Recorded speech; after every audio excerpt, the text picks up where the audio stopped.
और देखिए, बिहार सरकार का फ्लोर टेस्ट आज होना है। सुबह 11 बजे से विधानसभा सत्र शुरू होगा और सुबह 11:30 बजे संबोधित करेंगे राज्यपाल। दोपहर 12 बजे स्पीकर हटाने का प्रस्ताव और फिर तय होगा कि नीतीश सरकार का भविष्य आखिर क्या कुछ रहने वाला है।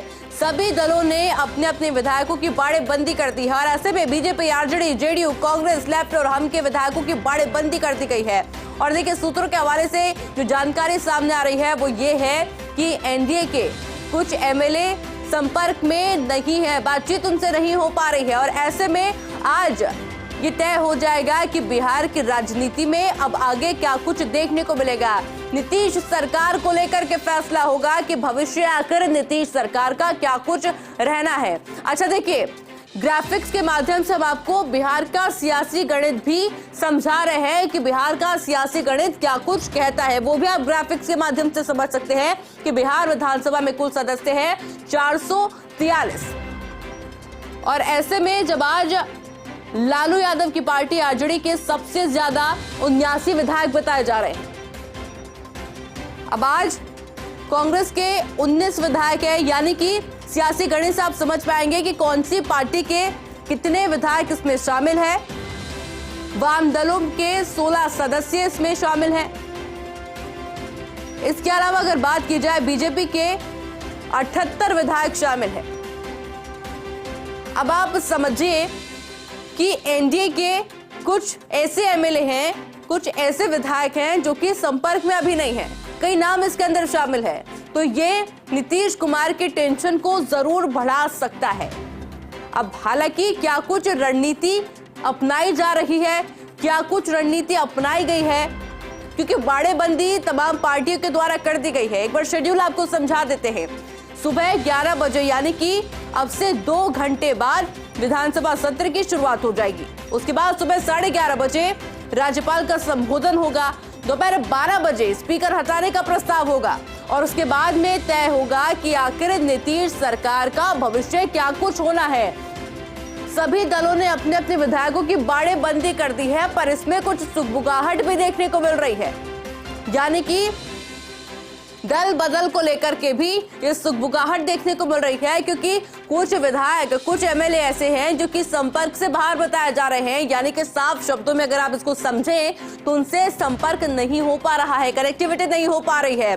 तमाम party, BJP, RJD, JDU, Congress, left और हम के विधायकों की बाड़ेबंदी कर दी गई है। अब बिहार का जो सियासी गणित है वो भी आपको ग्राफिक्स के माध्यम से समझा रहे हैं कि आखिर कौन सी पार्टी के अंदर कितने विधायक है। और इस सियासी गणित से अब आप ये अंदाजा लगाइए कि जब विधानसभा का सत्र शुरू हो जाएगा और उसके बाद में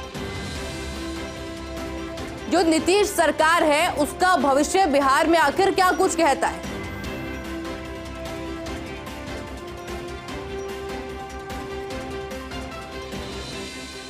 और इसी खबर पर अधिक जानकारी के लिए मेरे साथ मेरे सहयोगी सर्वेश सिंह भी पटना से जुड़ चुके हैं। सर्वेश, क्या कुछ समझा जाए 11 बजे जब विधानसभा सत्र शुरू हो जाएगा, उसके बाद में नीतीश सरकार का भविष्य क्या कुछ होना है ये तय होगा, क्योंकि अभी तक जो खबरें सामने आ रही हैं कि कुछ विधायक ऐसे हैं जो कि संपर्क में नहीं है, कनेक्शन उनसे नहीं हो पा रहा है।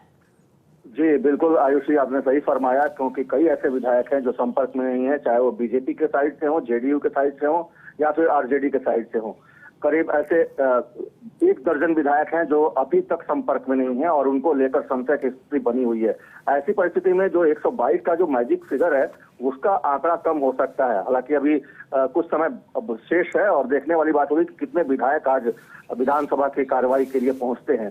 11 बजे से कार्रवाई शुरू होनी है। पहले राज्यपाल का भी भाषण होगा, उसके बाद एनडीए की तरफ से जो अविश्वास प्रस्ताव लाया गया है विधानसभा अध्यक्ष को लेकर, क्योंकि आरजेडी कोटे से विधानसभा अध्यक्ष अवध बिहारी चौधरी को बनाया गया था और उनको लेकर अविश्वास प्रस्ताव एनडीए के कोटे से लाया गया है। तो अब देखने वाली बात होगी कि अविश्वास प्रस्ताव पहले ठहरता है फ्लोर पर या नहीं, क्योंकि उसको लेकर पहले कम से कम 35 ऐसे विधायक होने चाहिए जिन्होंने अविश्वास प्रस्ताव के समर्थन में अपने हस्ताक्षर किए हैं। अगर वो खड़े होकर अविश्वास प्रस्ताव के समर्थन में एक बार फिर से अपना आवाज बुलंद करते हैं तो ऐसी परिस्थिति में विधानसभा अध्यक्ष को अपनी कुर्सी गंवानी पड़ेगी और उसके बाद उपाध्यक्ष जो होते हैं विधानसभा के वो कार्रवाई को आगे बढ़ाएंगे और उसके बाद नीतीश कुमार फ्लोर टेस्ट के लिए जाएंगे। तो फ्लोर टेस्ट को लेकर भी ये बातें सामने आ रही कि 122 विधायकों की संख्या होनी चाहिए, जो कि बहुमत का आंकड़ा है। हालांकि अगर कुछ विधायक गायब रहते हैं विधानसभा कार्रवाई से, तो फ्लोर टेस्ट का जो मैजिक फिगर है वो कम हो सकता है। तो देखने वाली बात होगी। अभी कुछ ही देर में संशय के बादल छट जाएंगे आयुषी। और बिल्कुल सर्वेश, देखना होगा कि फ्लोर टेस्ट में आखिर क्या कुछ देखने को मिलता है। आप निगाहें बनाए रखिएगा, आगे भी जानकारी आपसे लेते रहेंगे। फिलहाल के लिए बहुत बहुत शुक्रिया।